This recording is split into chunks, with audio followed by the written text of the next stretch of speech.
where else can you upload your music on the internet, get paid potentially, in the first day that it comes out, immediately start having people directly support your music, start to grow the community as more people kind of collect it. That has all the makings of like a viral, kind of component that I think is not anywhere else on the internet. And that to me is like a fun, like, SoundSwap to me is a fundamental unlock for NFTs more broadly.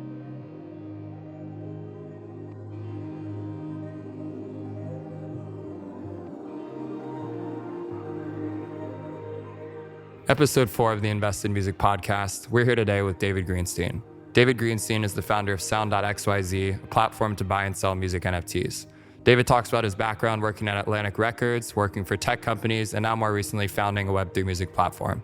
He's someone who's a huge innovator in the space, an inspiration of mine, and we talked a lot about what it means to be building a company at the intersection of music and technology.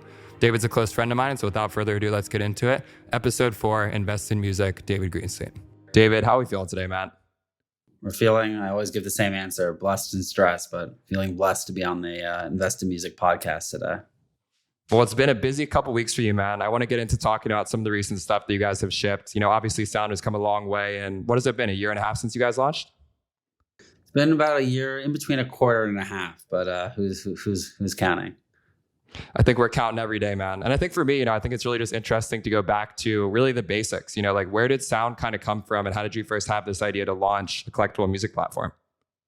Yeah, so Sound is a lot of the concepts from Sound, actually things I've been thinking about since I was a kid and got lucky and started working in the music industry, as I've talked about beforehand at Atlantic Records. And there's always been two problems. And I think the thing that keeps me focused are the main two problems in the music industry, which are how do you help artists reach people with their music and how do you help artists make money on their music?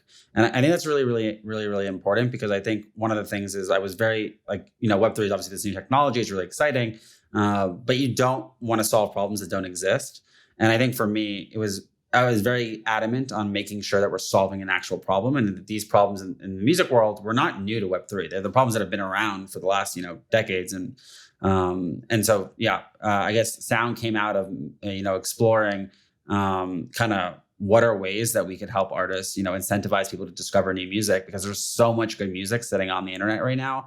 I always give the quote, the cost of making music has never been cheaper. There's so many amazing tools for music creation, but the cost of getting your music actually listened to and actually discovered has never been more expensive because there's so much, music being uploaded into the internet.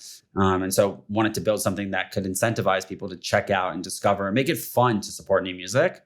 And then I was always baffled by this fixed price of music where, it's, at some fixed rate that never changes, never goes up or down, never, gets determined by either the artist or the listeners. And so, obviously that kind of led me to I was playing around with a couple ideas that had nothing to do with Sound and they were close, but they just didn't feel like the thing. And the simplest, I'm happy to share what those were, but the simplest thing that the light bulb went off for me was when I was looking at SoundCloud and I was just reminiscing over the comments and how much that was just, there was no social features in music. And, I was like, well, what if you needed the NFT to leave a comment on the song? And as simple as that sounds, that was it. That was when I knew I was building Sound. And that was kind of the kernel of the idea. And, quickly it was we're going to build it in 3 months and get traction. And that was what I told everyone around me. And, we were 2 weeks late. We did it in 3 months and 2 weeks, but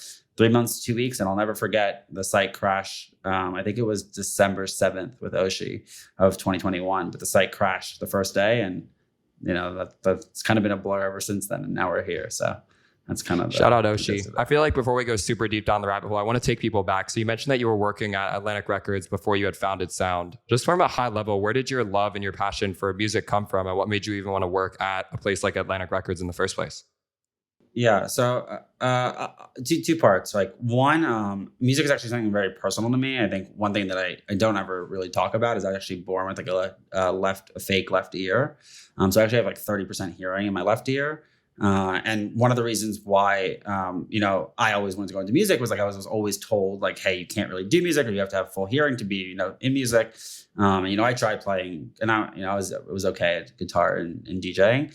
But it was very clear I wasn't going to have an artist career. And I was always really determined to not let something that I couldn't control, which was this like fluke thing that I was born with, like, a fake left ear, determine like how, what I can do. And so when the opportunity came to like work at a record label when I was in high school, because Craig Kalman, who's still CEO to this day, went to my high school and came back as like an alumni to speak, I was like, that seemed like a really, really cool opportunity to try and like get an internship there. And Craig was, both really, smart and dumb at the same time to let me start working there at a really young age. And that kind of like got me really interested in the music industry and the music business behind music. Cause you listen to these songs, but like there's a whole industry that kind of, governs like a lot of the like way that we consume music. It actually does affect the end consumer side, but music has basically, served as like something that I've always used as like a way to show that you can always do whatever you put your mind to. And, even forces outside don't necessarily control that. So yeah, music's been very personal to me because it was something that,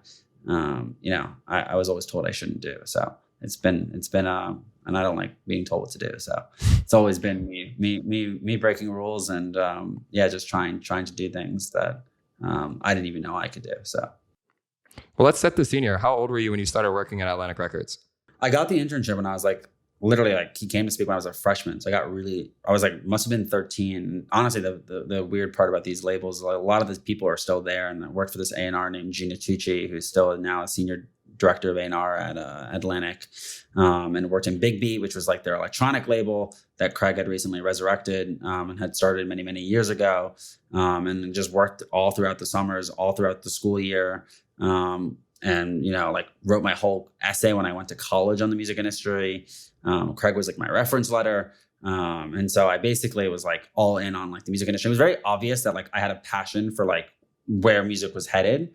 And that was something that was like an itch that started to get scratched that I wasn't getting at like a label environment. And so like, not really because of anything like I can really point to, but just music and tech were always my two things. So since like since I was like 17, 18, and I've always been obsessed with like where the music industry is headed and like, where is my role going to be in it? Is it going to be on the management side? And I love management, but I couldn't, like the one problem with management was like, it didn't feel like it scales in terms of like, how can I help as many artists as possible? And that's where I really like built my like love of like building products and, and just shipping, which has become a little bit of a meme, but that's kind of just something that, since the beginning, like I've always said, like Sound is just simply about building incredible product. We don't do marketing. We don't do none of that. We're just so focused on building an incredible product for artists and listeners. And if we do that, like that's all that we need to do.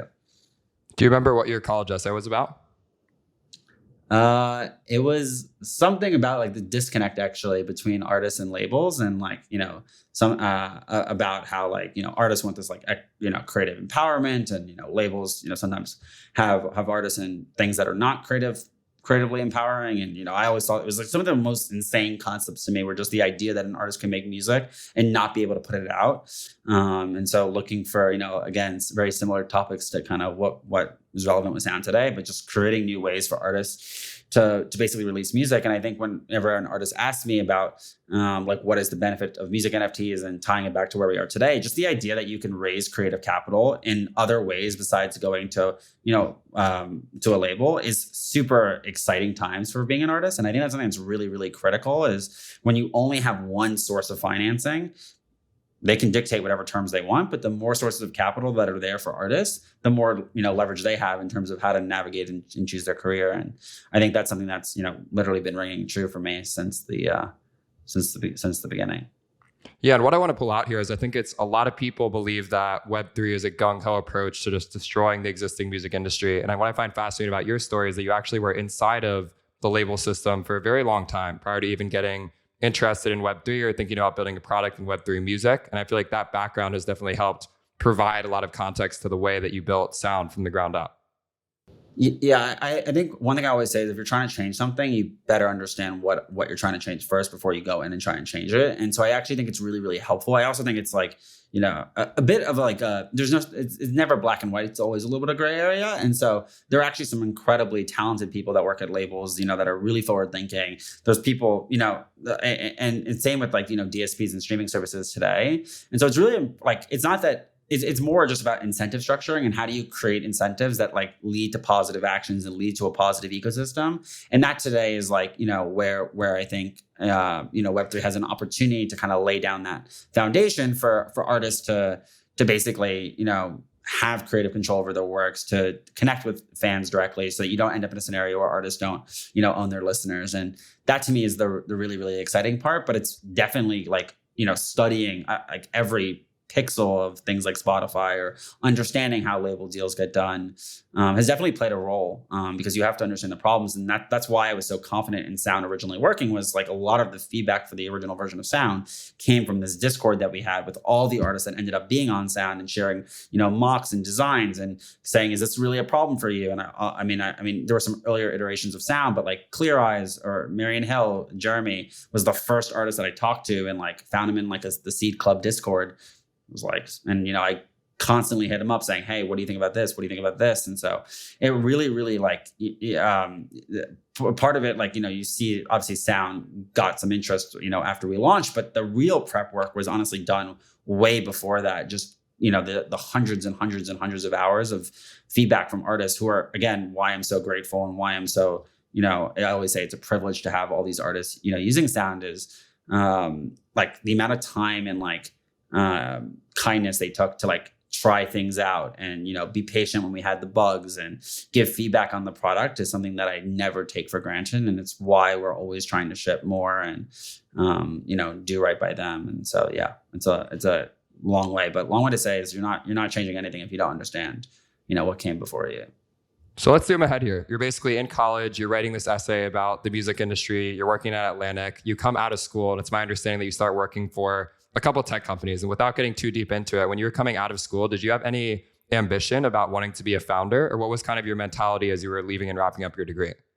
Yeah, well, even in like my freshman year, I knew immediately. I went to business school. I went to Wharton, and I looked up. I knew immediately I wanted to go to business school. I was going to start a company, like very obvious to me. So I looked up like what's the best business school. It said it was Wharton. I was like, I'm going to try and figure out a way to get in. Miraculously, like somehow got in.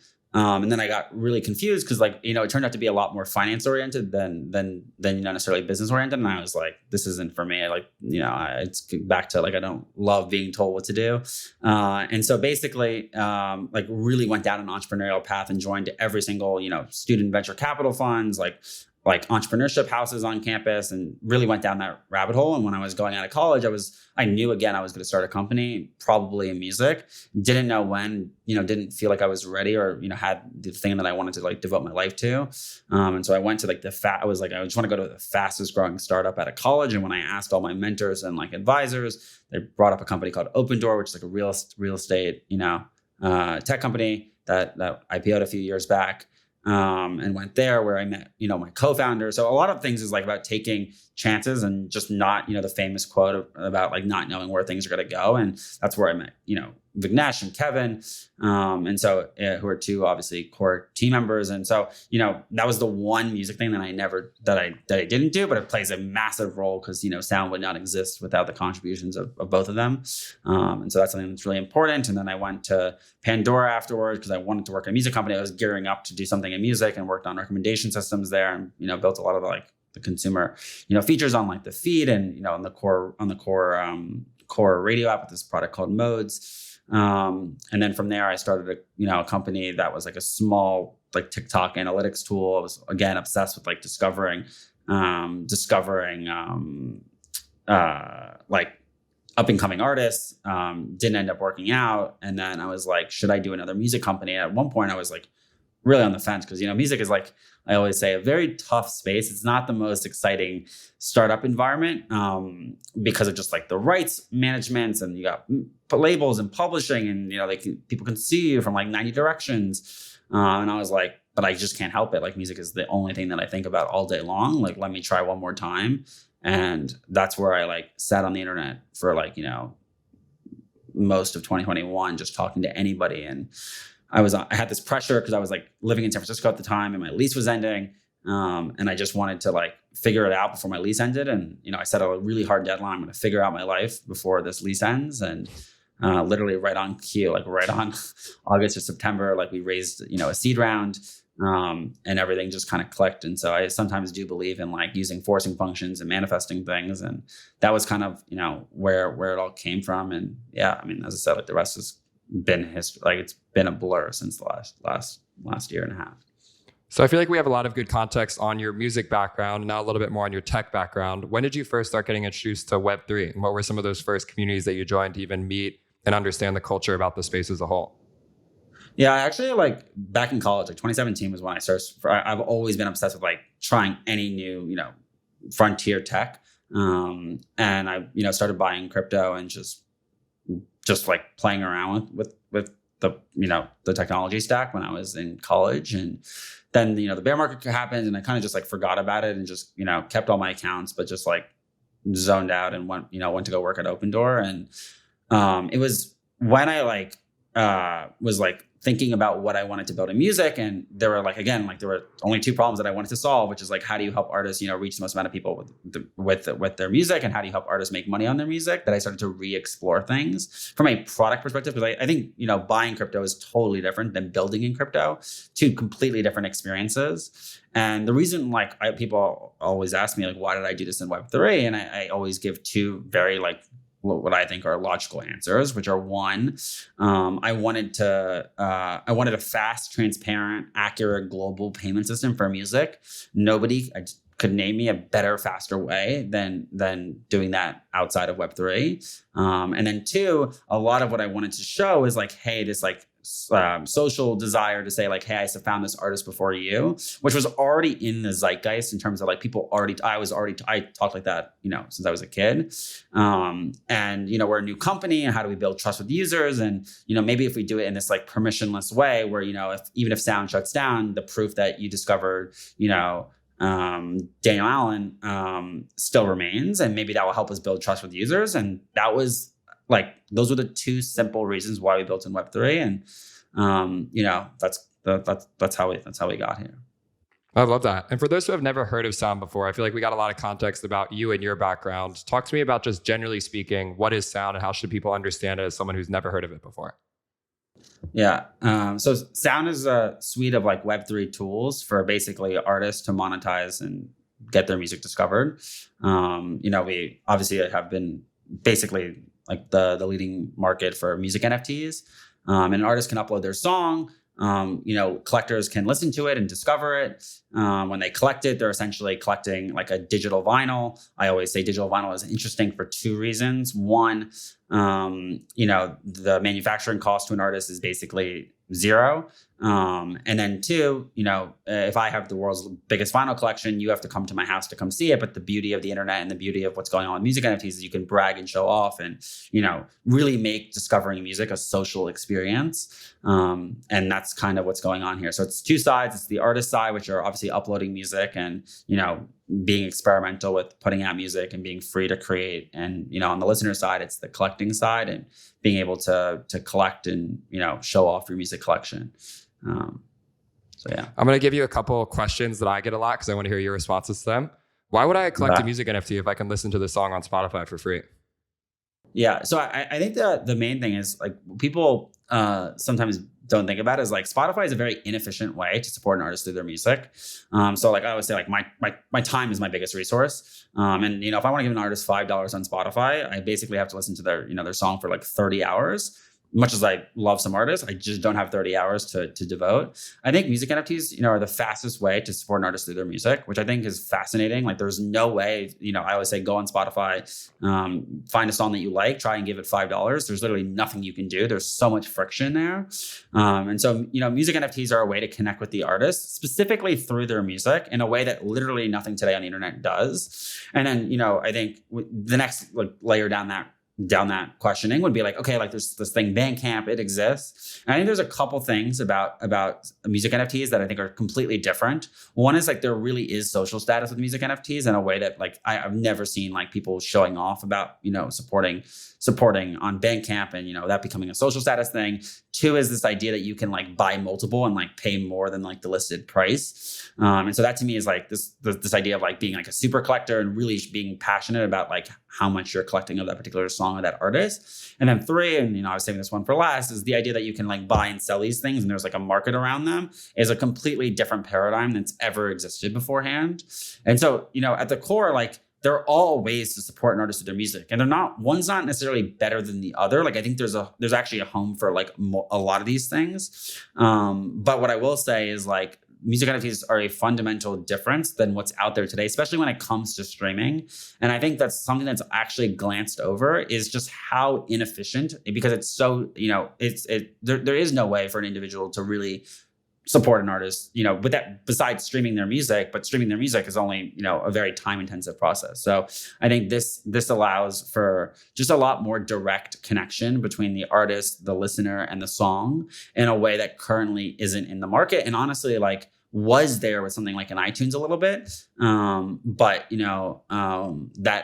that has, largely disappeared. And that brings, probably to the second thing, which is this concept of anyone can listen.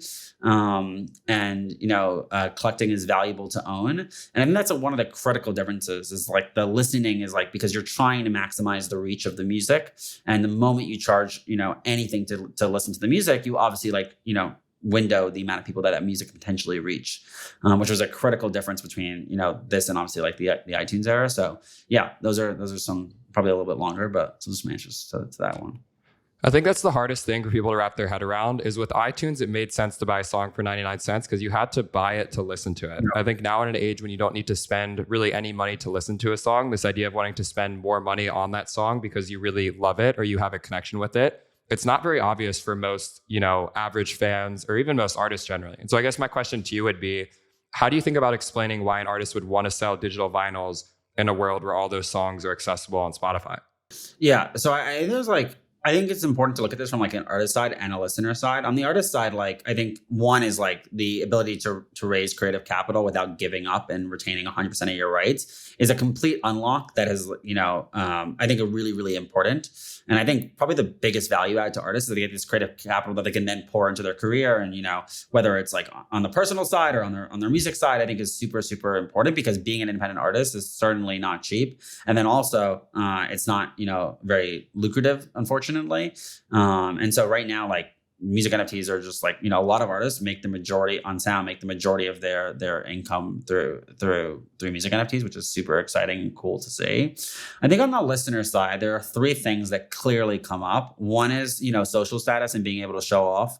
This is something that like people heavily underestimate, like a large, like value prop of like the last 10 years on the internet has been social status. And, you've seen the whole like likes follower craze across every single social media application. And so to me, like, I actually think people heavily underestimate how far social status can go. There's entire things like skins and video games and all these things at the end of the day, they all have to do with social status or at least, some type of expression and personality.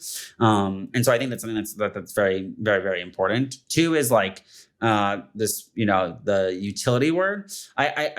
I think my perspective on utility has changed a little bit. I don't really think it makes much sense at the song level.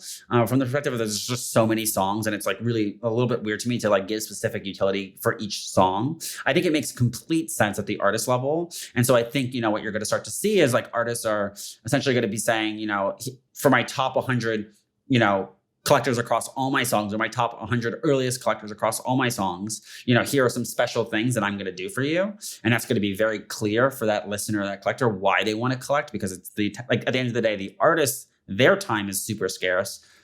Who are they going to devote their attention to? Today, there's literally no way for an artist to know who is actually consuming their music, or, really passionate about their music from an top and earliest perspective. So I think that's, the second unlock. And then the third and, final one, which is, can music NFTs make, collectors money. And that's obviously like, these are two like very opposing forces that are coming together. You've got the Web3 world and, largely driven by speculation. Like I think almost everything in crypto with traction has had some speculative nature to it. And you've got the music world, which historically hasn't been very speculative from a listener side. And that to me is like something that I always say like we're experimenting. That to me is like where we're experimenting right now, is to see, can music NFTs have this speculative, this can that be a driving function to get views and, real fans for artists? And that to me is like something at the very least that's really exciting, because I like things that have never been done before. And this is something that like has never happened before. And so it feels like right now is the right time to kind of experiment with like, collecting, songs, and seeing, as these songs get more popular, does the value of these songs, at least perceived by the market, kind of go up? So, those are the kind of the three things to sum up is, social status, utility, and I guess making money. One thing that I found fascinating about Sound is the way that the platform has changed in sort of its intention and its output for the artist. And so I feel like early on, this idea of getting artists paid for the value of their music was kind of like at the core, right? It was, an artist like Oshie or Daniel Allen putting out 25 editions for 0.1 ETH, and they would make the equivalent of 1 million streams by selling 25 editions to 25 random people on the internet. More recently, I've noticed that Sound has sort of shifted towards mints being sort of the primary metric for success on the platform, let's call it. And I would love for you to maybe talk a little bit about the early days of Sound was sort of the 25 collectors that are like your core super fans that are providing all of the infrastructure for your collector community versus now this sort of changing demographic around total mint count. It's kind of somewhere in between 25 and trying to get 1 million streams. I would love for you just to describe kind of the current state of the market today. Yeah. So when we started, we were doing like one drop a day, maybe one drop, like in the beginning, maybe like a couple drops a week. So there was just such a like level of hype built up for these very, very few. There were like tweets being shared about like who's in the audience section. Did I actually get a job? It became a thing to even get, because there was so much demand, like get a Sound drop. I think there were a couple principles actually that never changed for me. And I think that's something that I want to hone in on, which is like, I've always believed that music should be accessible, at least for, most people. Music, like the thing that's so beautiful about music is it brings people closer together. It has never been a divider, especially at the economic level, in terms of like, hey, like, only certain people can afford this. And that's where it kind of differs a little bit from like the art world, where art has always been, like owned by like typically like one very wealthy person. I think music, not that music has been owned, but it's more consumed, and it's not something that like has been a divider in terms of like, I can afford this, I haven't. So that was something that like always loomed in the back of my head. And when we were selling things at 0.1, that's like $400. Like to me, that was never something that like, that was where the market was at when we launched. But to me, in order to get this to a product where like, kids in their bedroom, which is ultimately like I always like to say, like build products for yourself. Like that was something that like Sound was something that I wish existed when I was, growing up.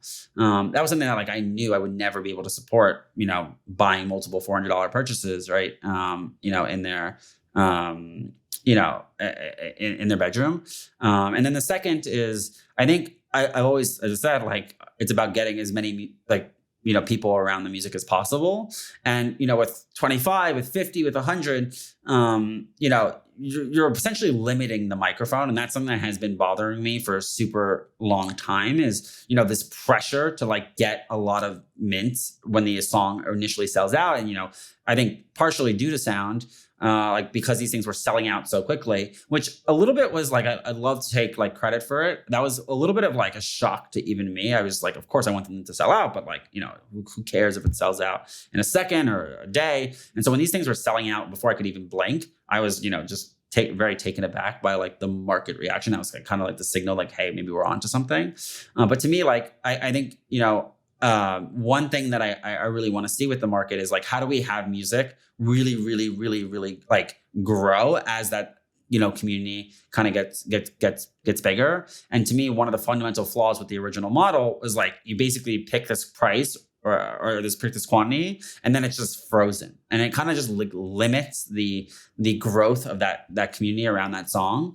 And it also exposed, and I think like a flaw that I felt with like was a little bit of the inspiration behind what we've recently been building with secondary sales, which I thought were like a little bit of a weird incentive structure. So like primary sales, you pick a price and quantity, you try to sell that out. Secondary sale means, somebody's buying from another person. So it's peer to peer. And, in order for an artist to make additional revenue on that song, they have to, basically get somebody to sell from their community and somebody else new to join their community, which is very weird incentives. Like you need somebody to leave your community in order for you to make additional money, which I think actually has like some long-term negative effects. And so I've been looking for ways in which you can grow your community without necessarily like, making people leave the community, because that's much more analogous to what music actually is at its core. It's about building community. It's about growing. It's about being part of that artist's journey. And, I think one thing about Sound is like, and this is how we operate day in, day out, is like, as much as we've done incredible work and, we've obviously like done a lot of, we just crossed, 5 million paid out to artists. We're constantly challenging. Like I'm always trying to break Sound internally in terms of, figuring out like, what are our weak points? What are the things that we could do better on? Because I think the one thing is like, we're definitely like, we're not satisfied in the slightest with what we like, until Sound is open to the public, until we've, paid out billions instead of millions. That's the bar and that's the metric that we're aiming for. And so to me, I think I'm always thinking about like, what do we do here that's amazing? And we've kept a lot of the same core concepts that were here when Sound got started, but also what's time for a change? Because I think the main thing you can do is like, and the beauty of like building and part of the art of like shipping is talking to users, is talking to artists and really understanding like, what are the things that are driving this and what are the things that we actually can, experiment with. So I think that's something that is still at its core today, is that we're constantly, as everyone knows, changing the product every week, and we ship to prod every single day. And that's something that I have no plans to change anytime soon. I think this is one of the crucial junctures for Sound, in the sense that, as you mentioned, Sound is a platform with Web3 tools to get artists paid, right? And you mentioned in the era of iTunes and Spotify, there was a fixed rate in which, the platform dictated what this was being priced at, how much it cost for a subscription, et cetera. And then you have Sound, where an artist is coming on and they could say, I want to sell 25 editions. I want to sell 50 editions. I want to do this one at $10, this one at $100. I want to do this one as an open edition. And it really unlocked this sort of creative freedom for artists to choose to price their music however they wanted. But then the follow-on to that, and this is just my perspective, is that most artists got really confused about how to price their own music. It felt like that bar was always changing. One week the meta would be this, the next week it was this. And so now I almost feel like we're moving into a world where it's somewhere in between, where maybe it's not one price for all music, and maybe it's not one standard format for all music. But I do feel like now on Sound, with the release of SoundSwap, which I would like you to talk about, it seems like we are kind of trying to find what is that standard model for how you release music NFTs that can broadly apply to all artists, so that they don't have to think as much about needing to reprice their music every single time they want to put out a song. Yeah, I think one thing like with optionality always comes like analysis paralysis. And so basically like, in the beginning, like by just pure making things up as we go along, we had one price, one quantity, because I was like, let's make it simple to get started. And then when we introduced the ability for artists to, pick and choose their own pricing quantities in different drop formats, that's where it like, became a lot more challenging. And as I said, like the number one question that I would get asked is, what pricing quantity should I do for my drop? And I would always, try to give the best guidance that I could. And so I realized that like, there's two camps. There's artists that like really like want, full like control over every part of their, drop experience. And, at the end of the day, if they want to do 50 fixed edition, they should be able to go do that. It's like they're like, at the end of the day, creative control is like one of the North Stars of how we got started here. So that's something that we, don't want to deviate from. And then on the, but there are a lot of artists that are like just confused. And I think actually simplifying is one of the key ingredients to getting this, off the ground. It's easier for collectors because they understand like, here's the game that's being played. And it's easier for artists because they just get to like think less about things that honestly aren't relevant. Like pricing quantity is not a thing that's relevant to being an artist. Making incredible music is what's relevant. And so to me, I think like anything that puts the focus on making and sharing incredible music, I think is super exciting. And I think the backstory here is important because like the whole point of the space was to make it free to like create and put out music and not overthink about things, and not be worried. And so to me, you could look in artists' eyes and see after they're a mint and then go, wow, that like it just like like they were disappointed, like any human on earth would be. And so to me, I think I wanted to like experiment. And again, I always use the word experiment because at the core, that is what the space is about. Like I think we're early in this journey. And I think the main thing is like to not be stubborn about like, where we're at, and to make sure that we're always pushing boundaries and testing and trying to break, sound. And so that's where the idea for SoundSwap really came about.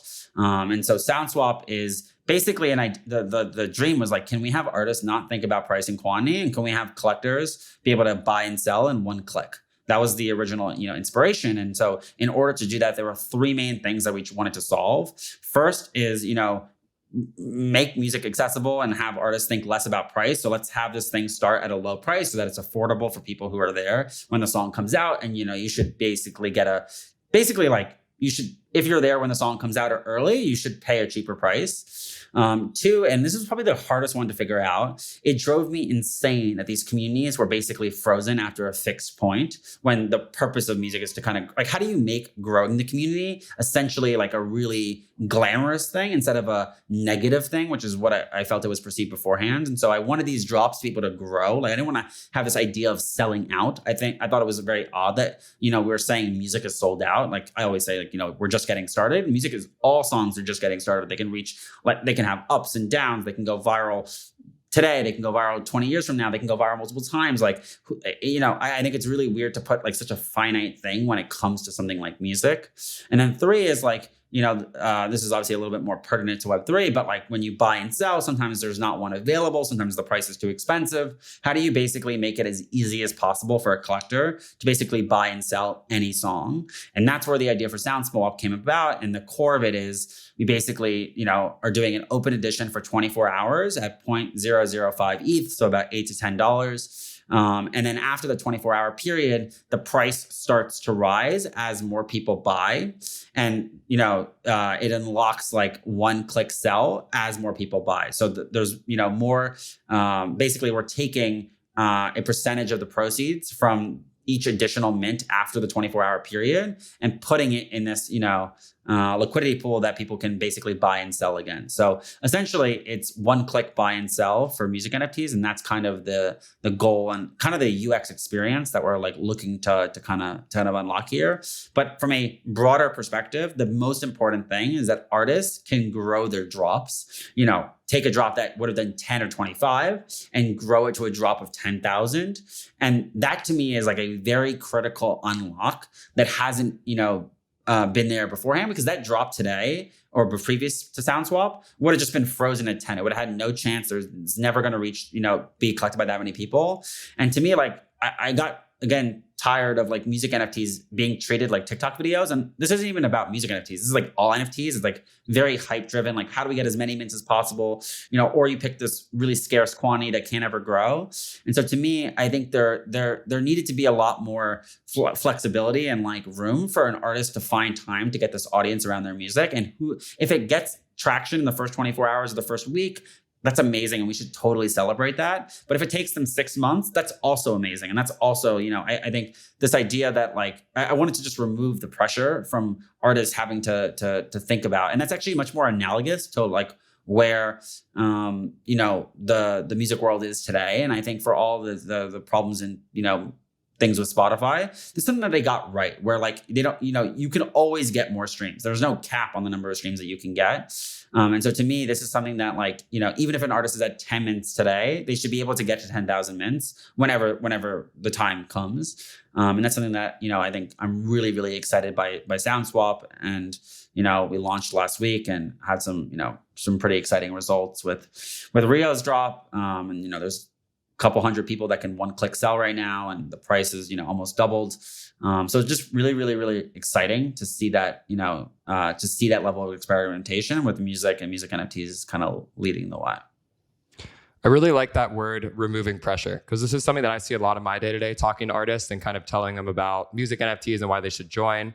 I think that people conceptually understand this idea of building a community. They understand this idea of selling digital vinyls. The mechanics of downloading a wallet and minting it is a little bit scary to people, but I think that the biggest blocker was always people feeling like they needed to compete against one another, feeling like they needed to put a song out there. And if they didn't sell as many editions as the next artist, it felt like you were, a failure, to your point earlier. And so I think for me, what I'm excited about with SoundSwap is this idea that you don't need to think about how many to put out, what price. You don't need to think about doing like a crazy marketing campaign. Obviously, all those things are going to help. And I think it's something that we encourage every artist to do. But this idea that an artist can come on and mint a song and basically just trust that if it has a moment, it has a moment. I think it kind of removes the pressure around minting on sound. And I think the more songs that are minted, the more opportunity is for collectors to be able to discover great music. And I think that gets us closer to the goal of having, ideally, in an end state, every song in the world available to be collected for, $8 to $10 or less. I totally agree. I think the main thing is that like SoundSwap basically makes it possible so that artists can, focus on the music and not focus on picking the perfect price and quantity. And I always say, like, you always want to under promise, over deliver. And I think when, artists have this expectation that they're going to sell out in 1 second and they don't, or they're going to make, a bunch of money in the first 24 hours and they don't, it leaves like a sour taste in their mouth. And they're saying maybe Web3 isn't for me. And I think when you flip that on its head and you're just like, hey, you're going to upload your song just like you do to SoundCloud. And, you're going to start making money as more people collect, and you might, you're going to get this, initial, like payment from like the first 24 hours. It basically just like becomes like something that's like already better than the current solution. And that to me is like the huge unlock, is like when you're thinking about, obviously, and the missing piece is we got to get distribution reach and like, reach as many people as possible. Things on that front are coming. But it does offer something that isn't, where else can you upload your music on the internet, get paid potentially, in the first day that it comes out, immediately start having people directly support your music, start to grow the community as more people kind of collect it. That has all the makings of like a viral, kind of component that I think is not anywhere else on the internet. And that to me is like a fun, like, SoundSwap to me is a fundamental unlock for NFTs more broadly. And I'm obviously only focused on music NFTs, but I think it applies to, things outside of music NFTs. But this idea that you can basically use additional demand to generate guaranteed liquidity for a certain, set of holders is super, super, super fascinating. And I think it's something that, until something like SoundSwap has not really been there in the market, where I can say, hey, I'm going to take this drop that did 25 and grow it to 10,000. And all of the initial 25 people that were there first are going to be extremely happy that I grew it to 10,000. Historically, that would be violating a little bit of the scarcity principles that kind of exist in Web3. You want as little people as possible. And I think what we're ultimately going to show is like liquidity and being able to make money is much more important and pertinent than, necessarily like scarcity. And I think that's, also, like something that I've noticed in the collector community is like, it's fun when you have other people collecting the same thing with you and you're like able to talk about and show off and say, hey, you also collect this song. And I think like just to a certain degree, like songs are like kind of like rarities for like an artist. And so it's like, we all might like, Daniel Allen or Amon or Oshi, but we might have different songs that are like our favorites. And, this is a way that people can show off. And I think one of the more frustrating experiences is like, hey, I like this song. I love it. It's my favorite song. I just found it on, through whatever, format. And I can't support it because there's none listed and I can't buy anything, or it's at 3.5 ETH. Now that collector is priced out from ever supporting that song or being able to show off that song's one of their favorite songs. And I think, that's something that I'm most excited for. I think, hopefully in the next 3 months or less, I think we'll see a SoundSwap drop that basically goes from like 25 or 50 or 100 and goes to 10,000 and basically, show that an artist is like, I think the health of the market is like, are artists making more after their initial mint than they are on their primary sale. And that's something that I think we're going to see a lot more of headed into the back half of 2023.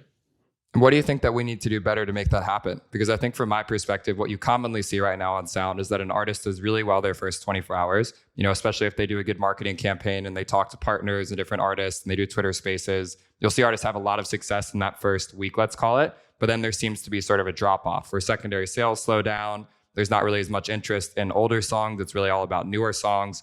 What do you think Sound as a platform and someone like myself as a curator can be doing better to give those songs that were maybe minted a month or two ago the same opportunity to succeed as new ones that are being put out every single day? Yeah, I think we obviously, need to do a better job at, investing in tools to discover new music. I think a lot of the time the focus is on, what's upcoming and these new drops. And I think you're going to start to see a lot of focus on like things that are currently minting. And so things that are currently minting can be from all over the site. I think we need to make it easier to find and like discover, incredible music on Sound. I think we had an initial version of a feed where you could follow people, and that was, part of the right framework for like where I think this is headed.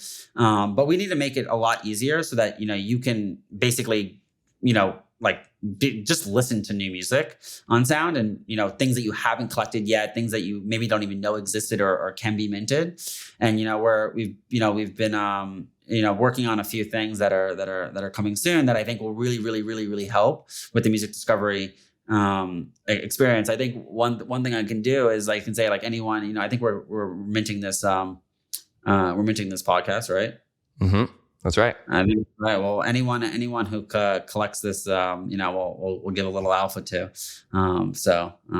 That is something that we can do.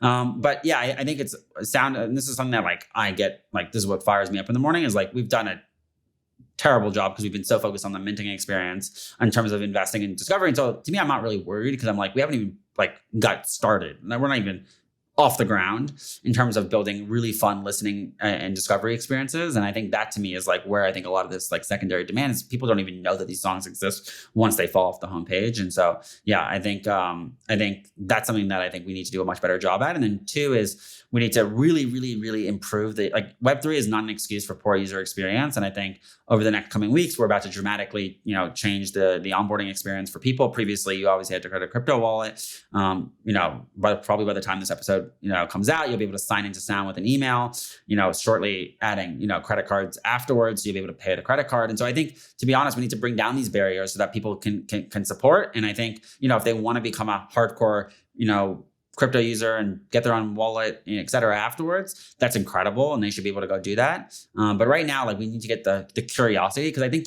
one thing I've noticed is like, you see this like when somebody collects one and they collect 10, this like level of like, I get it, that clicks in when they collect something like 10.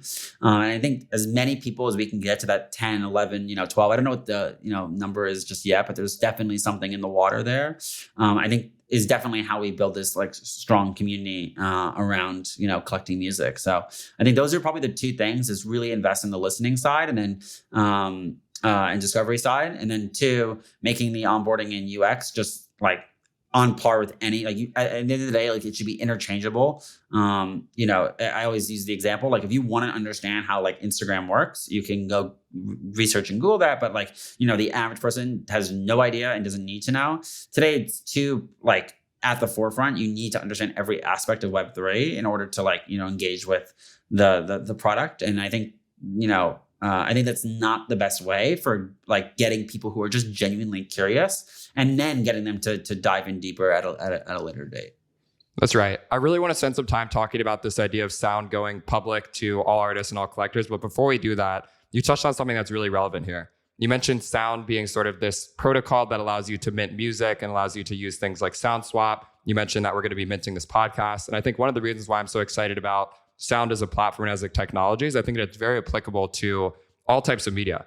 Everything we just talked about with the song, I think can be directly applied to a tweet or an Instagram post or a TikTok or a podcast or a blog post. And I feel like there's such a large design space here for collecting all different forms of media on the internet. And I'm really curious to hear with things like the Sound protocol, how do you think about the role that Sound as a platform is playing in sort of this wider overarching potential for there to be a new generation of platforms and media formats that are being collected at large?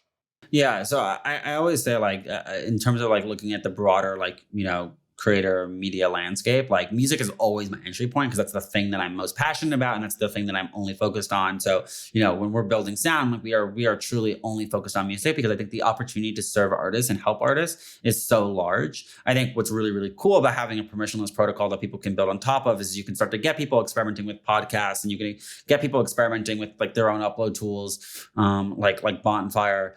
And so there's a lot of really, really exciting things that I never thought somebody would mint a podcast on Sound when I started Sound. And so to me, I'm like getting my eyes open to like what's out there. And I think that's something that's just like part of the beauty of building in like, kind of an open source kind of methodology. I think, yes, like SoundSwap as an example, those same fears plague every single person on the internet that creates some form of content. Is this going to be collected? Is this something that, is going to resonate? What price, what quantity, all these things kind of exist. And so I think it definitely applies more broadly. But what I always say is like, music is always my entry point, and that's always the thing that I don't take for granted. And I think I'm always big on do one thing right before you move on and do other things. And I think for the foreseeable future, like we're focused on music, because I think we have not earned the right to move on to other things until we like really like nail down this experience, not just for artists, but also for listeners. And that to me is like our laser focus and helps us like guide us on like what we should be, building and what we should be focusing on. And if it happens to help other people, that's incredible. And like, I think part of the cool part is people are building things without, me even having to do it. And that's kind of the beauty of it. But I think right now, like we're going to use music as the case study to kind of prove out that this works, and take it from there.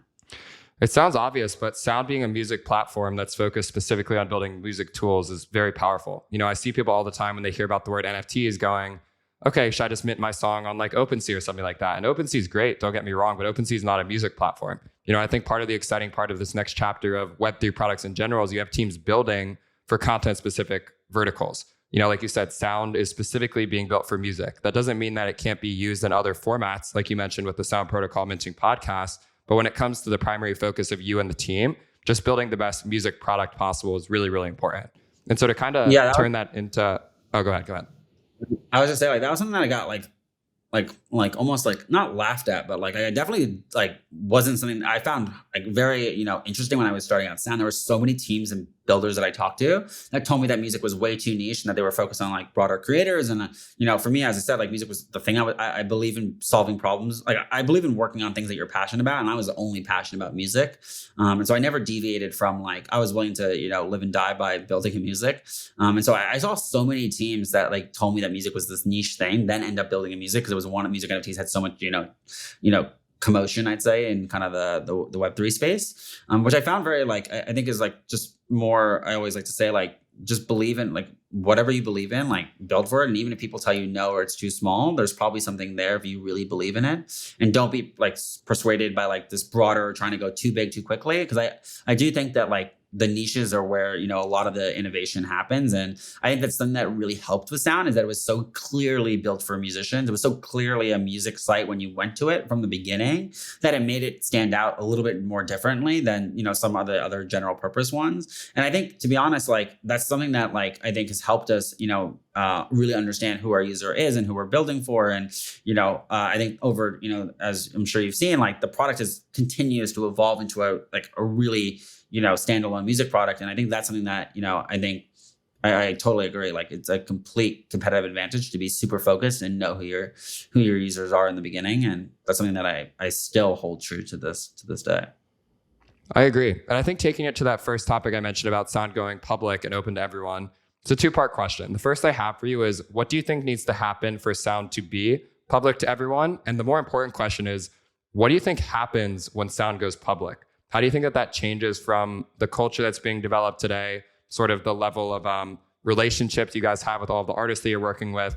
Like, talk to me about before public and after public, and what kind of in your mind do you think is going to happen when that date does eventually happen at some point in the future? Yeah. So I think one question that's probably important to back up a second is like, why isn't Sound public already? And I think, in the beginning, I wanted to like basically like really hone in on the product and do so in an environment where I could really learn and iterate with the people that were using it. In order to do that, we wanted to work with like, a certain selection of artists so that we could, figure out the product in a pretty tamed environment. And so even to this day, we do a lot of things that just straight up don't scale. Like we onboard every single artist personally. We walk them through how to use the tool on the Zoom. We really, really care about them understanding what's going on and with music NFTs, why it's important, how to use the tool. And that's obviously been helping us build feedback so that we can improve the tool, so that we can, when we open this up, we're confident that we've battle tested it with like literally hundreds and hundreds of artists. And so one is like the product just wasn't ready. And I think as you've seen, like one of the questions you just asked was like, how do we like, drops don't have the same fervor after the initial sale. And like I said, we haven't really invested in the discovery side, as I wanted to make sure that like we gave every song a chance at being heard and discovered. And that's something to me that today, like I know that we don't do the best job at. And over the next, 1 to 2 months, like we're going to completely change the product so that, you can find, every song has a chance at, getting heard and listened to and collected. I think the product just ultimately hasn't been ready to open up.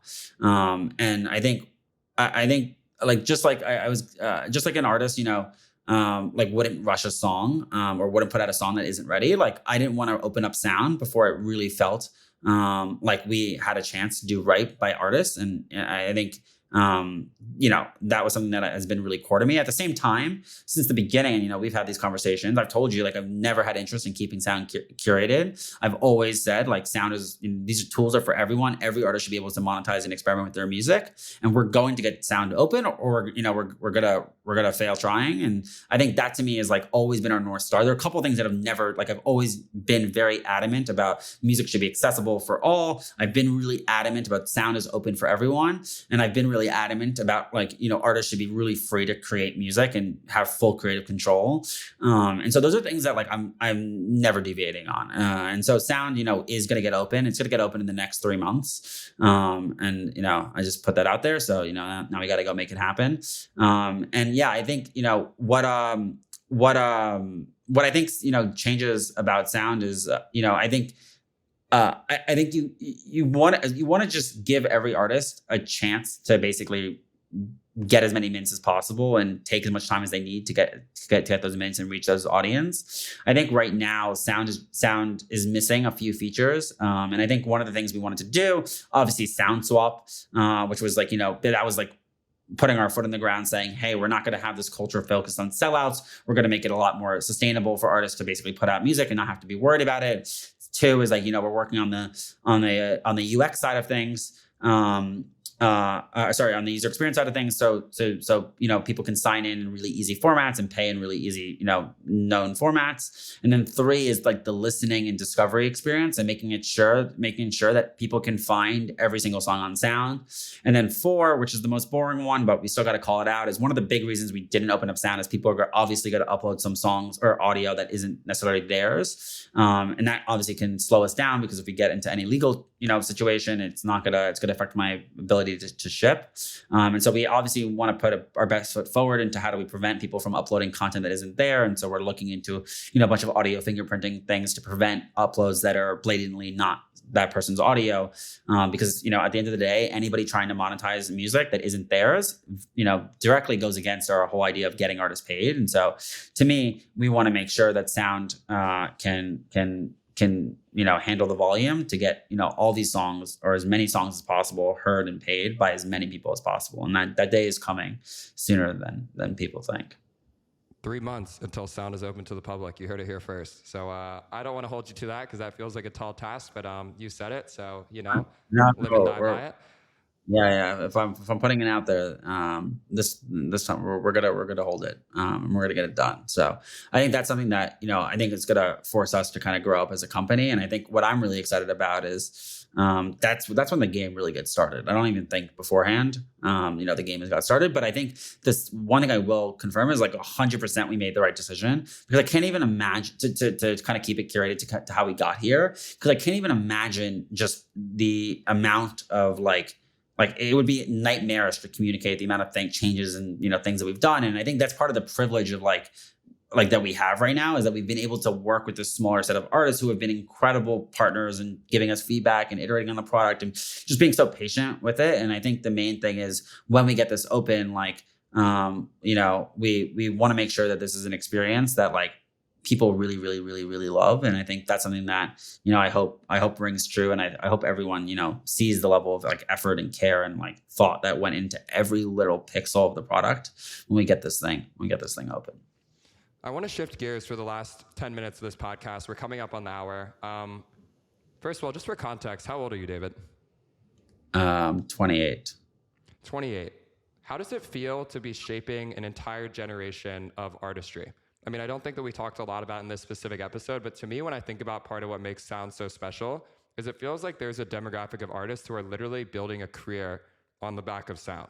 And as a founder and someone who's been so passionate about music for a long time, how does that feel for you to be able to have such an instrumental role in so many of these artists' lives? The one thing I'll say is like I never take that opportunity for granted, and so to me, like the two things are true. One is like it's a complete privilege. Like it's not the other way around. It's like I feel a sense of duty to like do right by them because they've put so much trust in me, and so I think one is like. I think we just always want to never take it for granted. And then I think that kind of bleeds into two, which is like, I'm just personally never satisfied. And so I think like, I never take a second to think about things like that, mainly because I think there's still so much work to get done. And I think that's kind of like a lot of the mindset of the core of Sound's DNA is like, we're like the moment we ship something, it's on to the next. Of course we celebrate and we take time to, celebrate our wins, but the North Star is still, not in sight yet. And I think until then, until as much as we've obviously helped some artists on Sound, and something that we is what gets us up in the morning. I want as many artists as possible, millions of artists, to have that same experience. And until we're there, like it's back to shipping, and that's kind of that's kind of just the mindset. So I mean, it's something that I don't take for granted. It's complete privilege, but I think, to be honest, like most of my time is focused on what we're actually building next, and how do we help as many people as possible. And I think, the time for celebrating the personal stuff is like down the road. But right now, I think the job is, as always, there's a lot of things that I say that like, mean something, which is like, we're truly just getting started. And I think that's kind of like, hopefully the way that we operate ourselves, and it's also the way that we operate the company. And that's why when you log into Sound every week, like you should see things that are changing, even if it's small things or, sometimes bigger features, but we're constantly evolving. And I think that's really because we have this insatiable appetite for like, just being curious about, where we can take this product and how do we reach as many people as possible. And I think, things like Sound not being open, like that's something that like keeps me up at night. And I think that like until we get Sound in the hands of millions of artists, like, we're not there to have any, we're deferring the real gratification till then.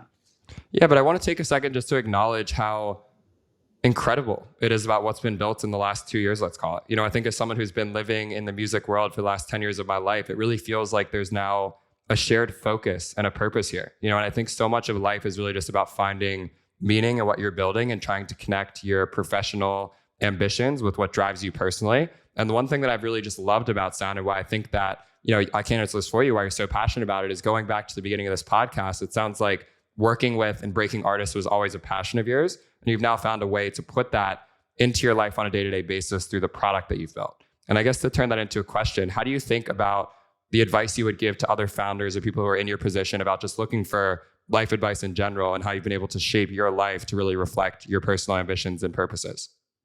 Yeah, I think one thing that I always say is like, I'm a passion person. So I'm big on like, don't try and solve problems that you're not passionate about. Like starting a company is probably the most miserable thing of all time that you could ever go through. So imagine working on something that you're not that passionate about for 10 plus years being absolutely miserable. And so to me, I'm like very big on like, even if you think your problem that you're really passionate about is super small or nobody cares about it, there's guaranteed to be at least, thousands of people that really care about that same thing as you. And I think, most people I see, like they ultimately are trying to like hop from, and you see this trend a lot when people like switch ideas too quickly because they don't like, Sound happened to have got some initial traction the day we launched, but if it didn't, I was never deviating off music. I was only going to build in music, and I don't care what the market signals were, or how dumb people told me, music NFTs could be. I was always going to figure out a way to monetize and discover music because that was the only thing that I cared about. And I think, some people might have other advice or other approaches, but I think one thing that I always see is, sometimes people chasing the trends instead of chasing what they actually believe in. And then the second thing is just simplify, just ship it. Like I hear so many excuses about why this can't ship or why it's going to take me 3 months or 6 months. And to be honest, I'm going to preface my comments with saying this specifically goes for like consumer things, because, as much as people think that they're really good at building consumer things, at least 50% of it is luck. And so you should want to find out sooner rather than later whether you have luck on your side or luck not on your side. And so most, the reason why I said I'm going to ship sound in 3 months was because I didn't want to waste any more time without knowing whether this is a good idea or not. And that still rings true today in sound. There is nothing we work on. There is no initiative. I just told you with opening up sound, 3 months or less. And I think everything is centered around that, because you just never want to go too long without validating whether this is a good idea or a bad idea. And I think, as much as I think some of the things we're working on are going to be incredibly impactful, I'd much rather find out sooner that they're not, so that we can, iterate at the end of the day. So I think that's the final thing, is like, if you give yourself enough shots on goal, you probably will get something right at some point. But if you run out of shots on goal, you might not make it there. So I think that's kind of the main thing, is be passionate and ship early and often. And those are probably the two things that I think everyone, I think would probably associate with sound, which is like, we're super passionate about what we do. And I think we're always shipping. And I think that's kind of the two keys and two parts of the formula that's gotten us to where we are today. There's one word I want to pull out there, and I think that it really rings true for how I think about you, and that word is sacrifice. I feel like part of the reason why sound has been so successful is that you are so passionate about it and you do ship as frequently as you talk about. But one thing that I don't think it's talked about enough is really the amount of time and dedication that you're putting into this from your life as a whole. And I think something that would be really helpful for people to hear is, help us explain just your life on a given week. Like, I really want people to understand how dedicated you are to this pursuit and this craft.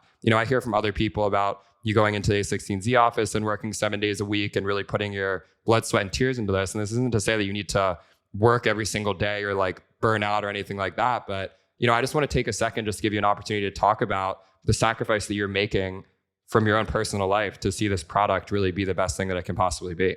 Yeah. I mean, one of the reasons why I just said I only work on things that I'm passionate about is when you work on things that you're passionate about, it doesn't always, it doesn't feel like work.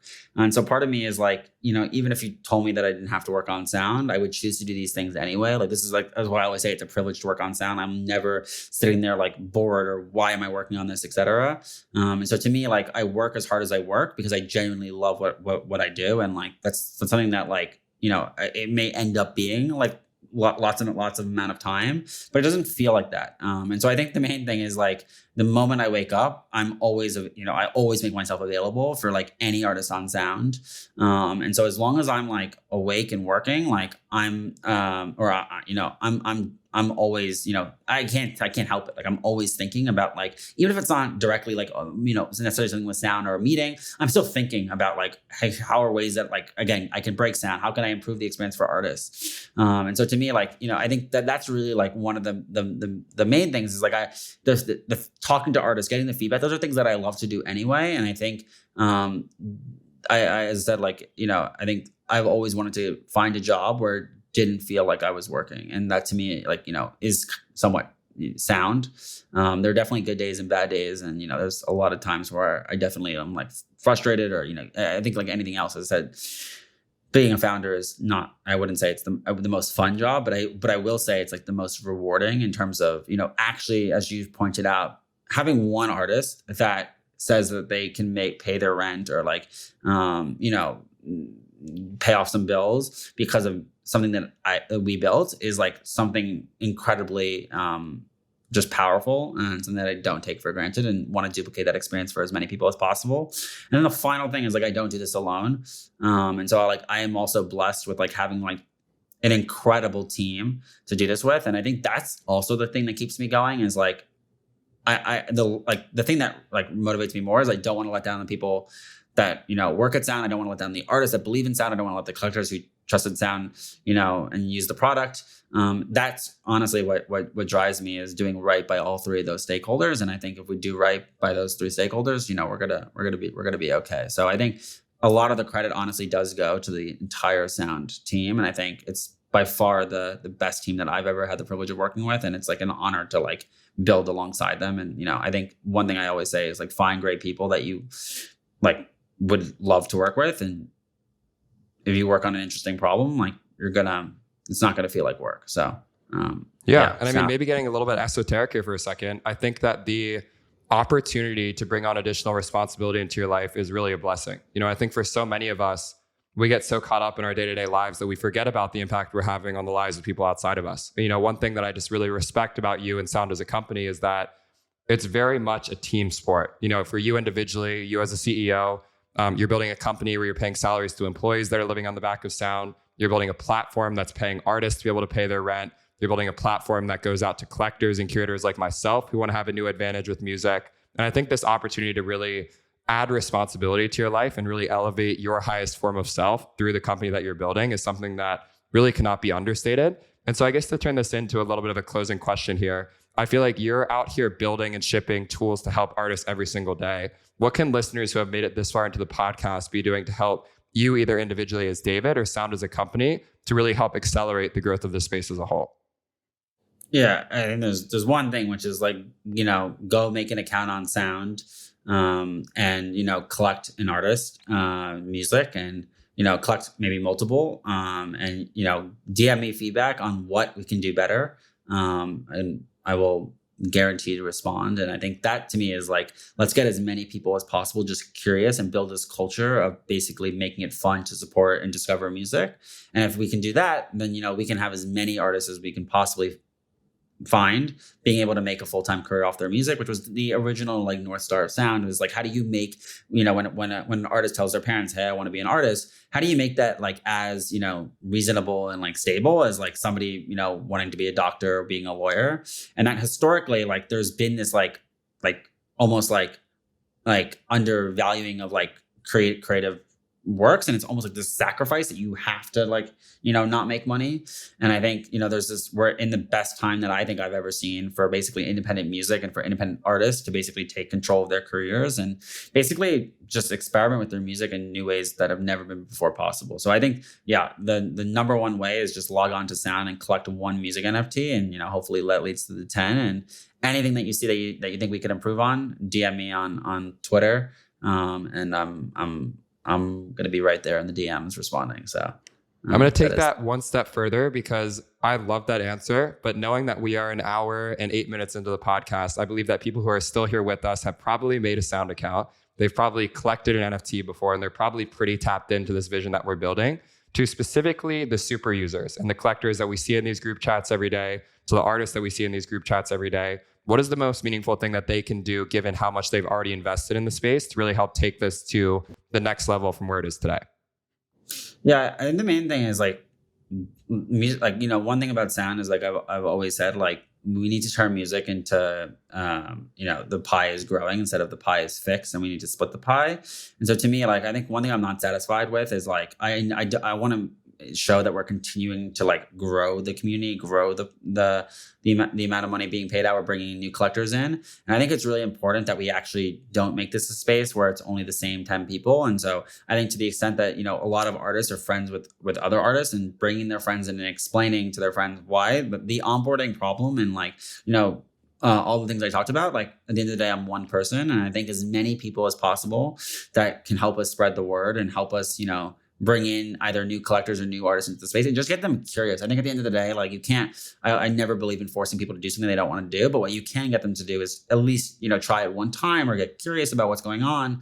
And I think that's something that I could always use help on is, just educating people on what's going on and, getting other artists that, maybe, are down and out about maybe where their career is or, not like, I think that the most exciting stories for me are the ones where like they were really going to give up on music. And like I think that's one of the things that I guess we can part ways with, which is like music is not an efficient form of talent discovery. I always say like sports is like the best basketball players are in the NBA. Like I always say this, like there's no way on earth that there's people in the NBA that aren't.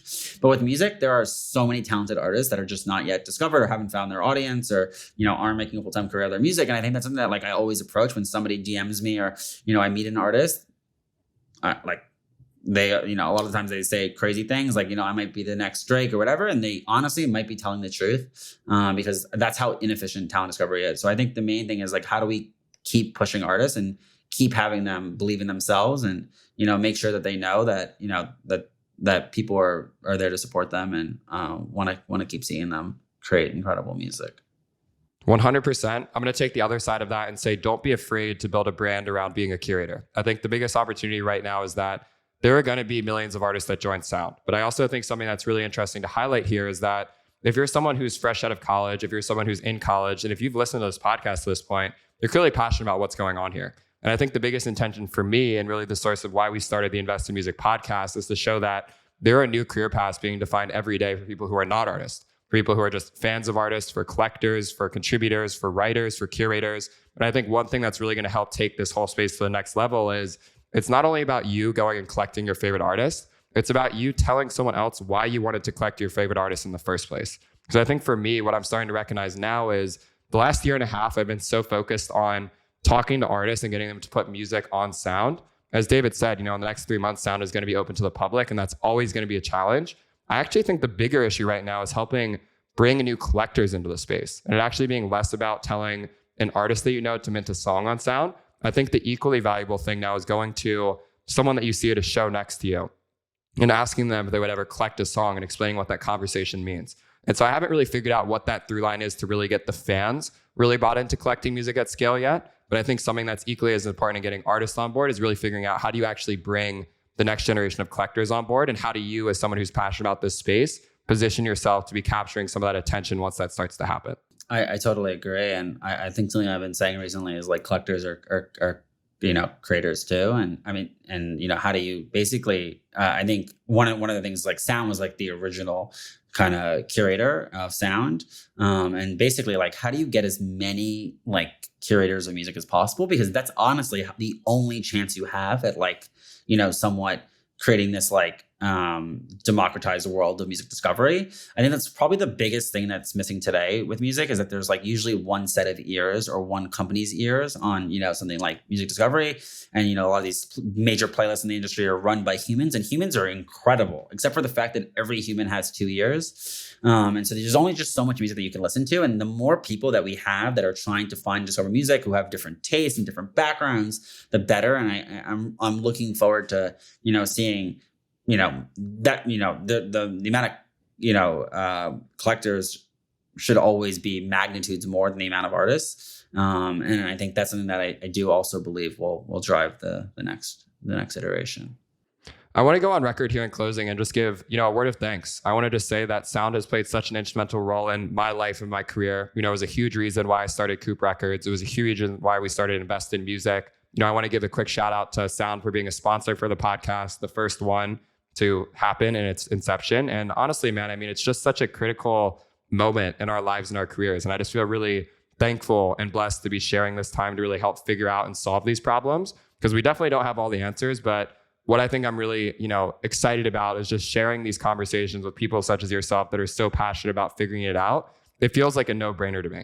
It feels so obvious to me that there's going to be an entire generation that are known for being discovered on Sound. It feels obvious to me that so many fans are going to have their lives changed by the music that they collect. So I guess in parting words, I just want to say thank you for the role that you've played in my life and my career. And I would love to see if you had any closing thoughts just on the current state of Sound, or any parting words of wisdom that you might have before we wrap up this episode.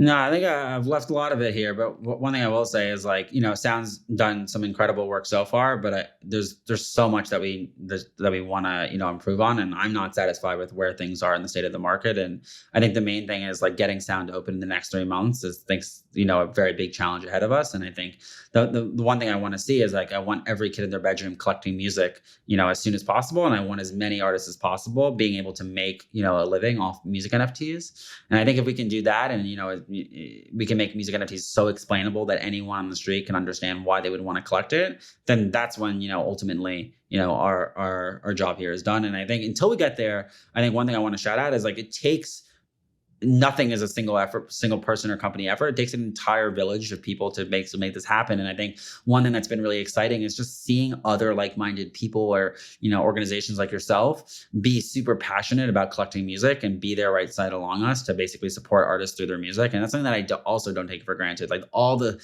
collectors and all the people that have really like stuck their neck out there, because when you're doing something new, you can always be laughed at. You can always be told, this is so early. Why would anybody do this? And I think that's the most inspiring thing, is like seeing this like really core set of like collectors and artists that really believe in where the space is going. And you see this manifested a lot at like physical, events when we, do, events at, some of these conferences, and just seeing everyone in person and how passionate they are about the music and the artists is something that like brings back a lot of energy to then, go back and ship more cool products, because there definitely is something, brewing. And I think it's not just, based in one city. It's all over, different parts of the world. And I think at the end of the day, everyone is kind of bound by their mutual love of music. And I think that's something that I think is kind of the core of why this got started. And I hope something that never leaves the space, because that's the only thing that matters at the end of the day is how do we make this about the music? How do we make this about making it fun to collect music? How do we make it, just exciting, that feeling, goosebump feeling of finding your next favorite song or your next favorite artist?